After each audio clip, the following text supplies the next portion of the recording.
My name is Sarah. I'm 25 years old and work for a local company. I just got married this year and live with my husband Bobby, who's the same age as me. We were colleagues at the same company, an office romance that blossomed into marriage. Bobby has always shared a lot about his family, and he is very family-oriented. When I heard this, I felt he was a very kind person. Perhaps because he values the home so much, Bobby is very proficient in all household chores. Since we will continue to work in the future, I'm grateful for Bobby's high level of domestic skills. One day, when we went to meet Bobby's family in preparation for our marriage, only my mother-in-law was there. It turned out Bobby's father had passed away a few years ago. Bobby had been living alone after his father's death, but moves back home to live with his mother. She isn't old enough to receive Social Security benefits yet. Having been a stay-at-home mom all her life, she's surviving on the savings left by Bobby's father, but that's going to run out at some point. Concerned about his mother's living conditions, Bobby moves back home and was providing her with financial support. That's why she seemed anxious about Bobby leaving home after our marriage. Although Bobby and his mom wanted me to live with them, I wasn't really enthusiastic about the idea. That's because all the acquaintances I knew who had lived with their in-laws didn't have successful marriages. Living in someone else's home, even if it's Bobby's family's home, might be stressful. I wanted to avoid that, so I was against living together at this point. When I gently declined the offer to live together, my mother-in-law seemed a bit down. Seeing that, I suggested renting an apartment near her home. That won't be so lonely. Seeing her look relieved, I felt a great sigh of relief. Bobby seemed satisfied too, thinking it'd be okay if he could continue to provide for his mother while living nearby. As for the money for his mother, it seemed to come from Bobby's salary, so I didn't intervene. Perhaps relieved, my mother-in-law seemed genuinely happy about our marriage. I can't believe my son is marrying such a beautiful woman. It's like a dream. That's very kind of you. You don't have to be modest, Sarah. You're a wonderful person. Her words were so direct, I couldn't help but blush. Thinking of her smiling face, I believed happy days were ahead. After we started living in the nearby apartment, my mother-in-law began to visit us often. She would arrive in time for when we returned from work, bringing takeout food with her. She'd come over for dinner 3 or 4 times a week, so we spent half the week eating dinner with her. Cooking after work can be quite tiring, so it was very appreciated to have meals already prepared.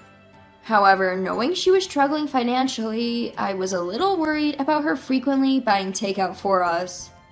She said it was okay because she was also eating, but I still felt somewhat guilty. This situation with my mother-in-law lasted for about 6 months, but gradually I began to feel a sense of discomfort. Good evening, Sarah. Aren't you coming home a bit late? Do you think so? I'm working, so it's normal, I think. My mother-in-law gradually started to make prickly comments. Work is a good excuse, but you're a wife, right? Don't you ever think that you need to work a little harder on the household chores? She seemed annoyed that I was coming home at the same time or later than my husband. I manage because I'm the one who brings home the dinner, but you don't seem to cook much. Are you making proper meals for my son? I usually do. Depending on when we get home, there are days when my husband cooks too. That's how we share the chores. You had my son making the meals? What the hell? She reacted dramatically, and I was surprised by her vehemence. My husband has no complaints about sharing the housework. It's not practical for me to be the only one doing it. My wry smile and response seemed to rub her the wrong way, and she turned sour. Don't laugh it off. As a wife, you have to be more proactive in doing the household chores. Although my mother-in-law continued to deliver deli food to our house, I wondered if she was doing her own housework. but I didn't voice my suspicions. I've been delivering dinner to your place for half a year now, but you don't do anything for us. I appreciated her bringing us food, but I never asked for it. Besides, she eats what she brings over to our place. She doesn't wash the dishes we use, I do that, so she must have some leisure too. I thought she was being kind by doing this, but that wasn't the case. She was trying to find a reason to have me do the housework at her place. But I didn't actually ask for it. Don't repay kindness with ingratitude. Instead of saying unnecessary things, help out with our housework a little. I have a job, so that's quite difficult. You're so arrogant, even though my son earns more. Don't get carried away just because you're working. My mother-in-law probably doesn't know about my husband's income. Of course, I haven't even told my husband about my income, so she wouldn't know about it either. She was assuming from old thoughts that the man must be earning more. I was astounded by her outdated way of thinking and didn't even feel like arguing. At that moment, my husband came home. I'm home. Mom, you're here. Oh, Bobby, I brought dinner again today, but I'm going home now. You're leaving today? I always feel bad for having you bring us deli food. Thanks. Oh, and here's the money for this month. It's okay. Thanks for the money. Well then, see you later, Sarah. Yeah, see you. With that, my mother-in-law left, wearing an insufferably sarcastic smile. To make matters worse, she never speaks ill of me in front of my husband, Bobby. It would be easier to explain the situation if she did the same in front of him, but she doesn't.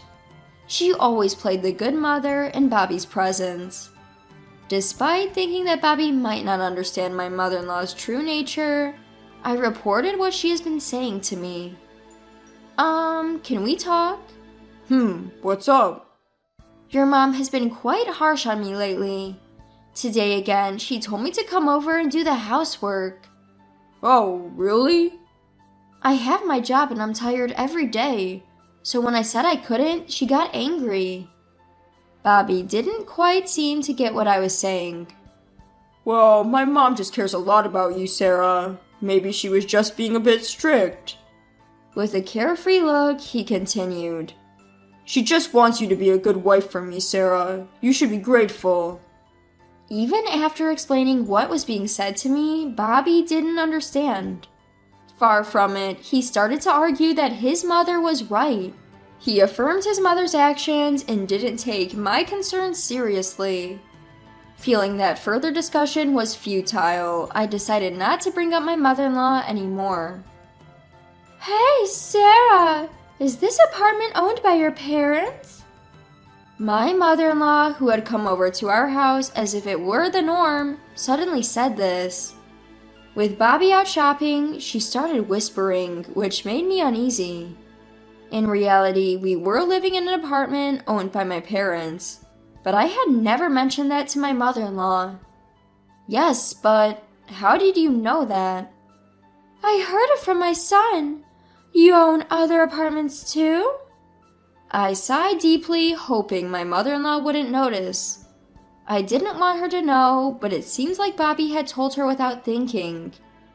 It seems so, but the apartments belong to my parents, so I have nothing to do with them. That can't be. By the way, your parents must have a decent passive income, right? Judging from the way my mother-in-law was talking, I had a bad feeling. I'm not really sure about that. I have nothing to do with the apartment business. My mother-in-law seemed irritated that I wasn't engaging with her properly. Even after Bobby came home, she continued to wear a disgruntled expression. Mom, what's wrong? Sarah's parents, they own several apartments, right? I didn't know they had so much wealth. Sarah, were you hiding this from my mom? Bobby, too, started to blame me with this expression. Hide what? It's not even my money. It's my parents' money we're talking about. Right. Sarah, you said you couldn't help with house chores, right? You don't have to help, but could you increase the amount you send home instead? What? I mean, you're not even paying rent, and your parents have money. A little bit more won't hurt. I was shocked by my mother-in-law's selfish words. I pay my rent diligently, and I don't get any particular assistance from my parents. Yet here she is, trying to leech off my parents' money. My husband, hearing his mother's words, nodded in agreement. That's true. It's not right to hog all the money, including that of our parents. Sarah, let's ask your parents to send us money. My son, I knew you'd understand. So, how much do we need? Well, just a little bit is fine. How about $2,500? $2,500? My husband and mother-in-law didn't stop their outrageous conversation. At this rate, they might contact my parents and force them into sending money. To prevent this, I vehemently refused. I've told you time and again, I cannot send my parents money.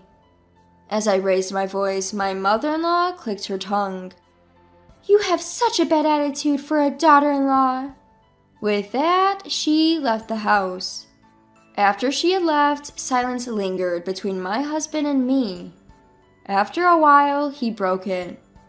Sarah, don't you think that was a bit harsh towards my mother? Instead of defending me, my husband sided with his mother. Why are you saying this too? It's impossible to think of paying such a large amount every month, right? Depending on my parents' money, the one in the wrong is your mother. Even as I said this, all my husband did was sigh. Try to consider my mom's feelings a little. Anyway, I'm going to bed. With that, he promptly went to bed. After that, my mother-in-law did not visit our house. She probably didn't want to see my face. Instead, she started calling often. The calls were always about sending money. You talked to your parents about sending money, right? I haven't. Why haven't you? You're such a useless daughter-in-law. If you don't want to send money anymore, I'll get you divorced.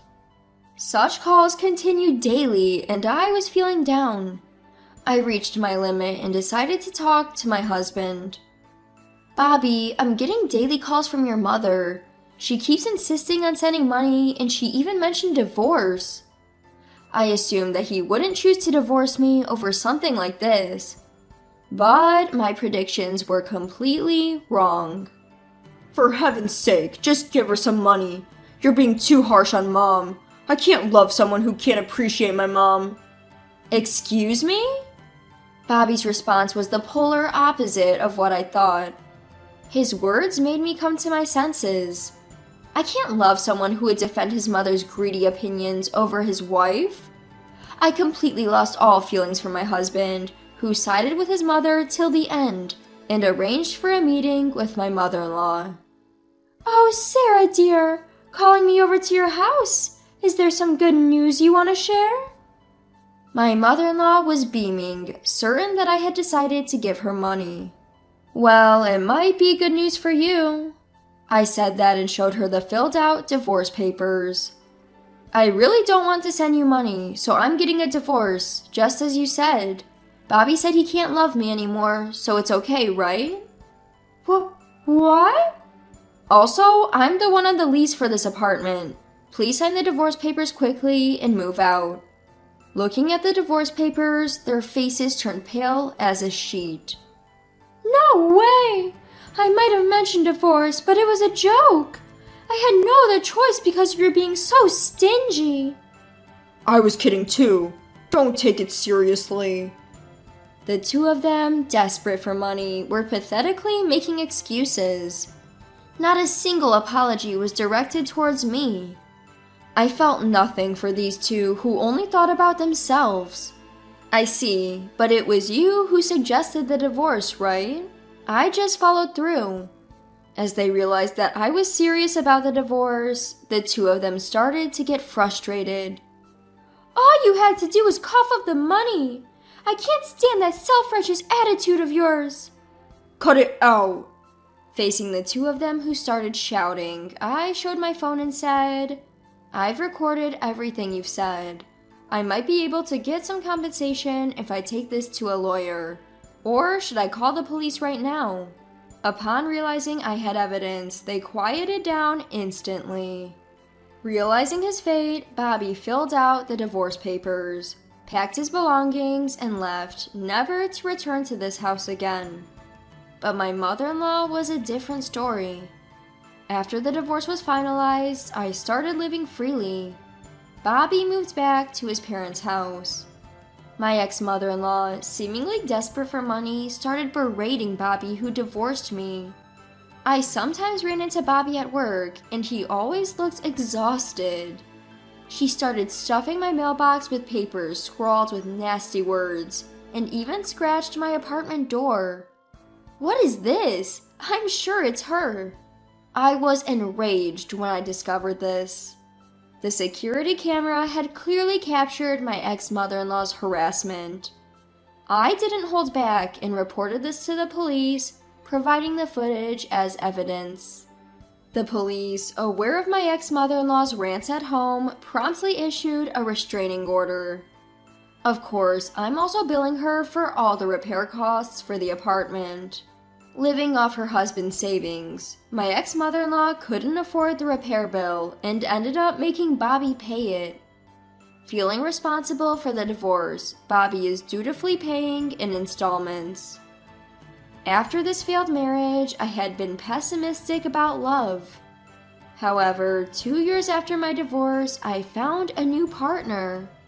We were dating with marriage in mind, but I didn't want any money-related issues to arise later. Actually, my parents own an apartment building. I don't get any of the money, but my ex tried to force me to give him some, and we ended up getting divorced. Wow, that's something. It belongs to your parents, right? How greedy can someone be? It's good that you got out of there safely. Hearing my current partner's opinion, I feel truly relieved. Not everyone thinks like my ex-husband and ex-mother-in-law. I want to forget those past mistakes and look forward to starting a new chapter in my life.